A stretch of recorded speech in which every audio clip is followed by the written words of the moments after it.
পারিবারিক কলহের কারণে পুলিশ সদস্য ইমদাদুল হক দ্বিতীয় স্ত্রীকে তালাক দেন, কিন্তু তার সঙ্গেই আবার হোটেলে অন্তরঙ্গ মুহূর্ত কাটাতে যান তিনি। কিন্তু কৌশলে ওই নারী আগে থেকেই সঙ্গে থাকা ব্লেড দিয়ে ইমদাদুলের বিশেষ অঙ্গে আঘাত করে। রক্তক্ষরণ শুরু হলে চেপে ধরে হাসপাতালে যান ওই পুলিশ সদস্য। অবস্থা গুরুতর হওয়ায় ব্যান্ডেজ করে তাকে ঢাকায় পাঠানো হয়।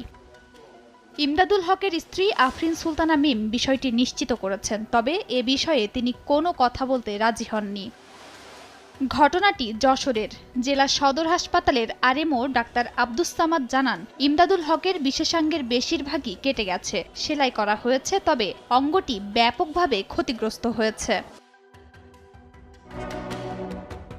ইমদাদুল হক নড়াইলের লোহাগাড়া উপজেলার আমদা গ্রামের বাসিন্দা। যশোর পুলিশ লাইনে নায়েক হিসেবে কর্মরত তিনি।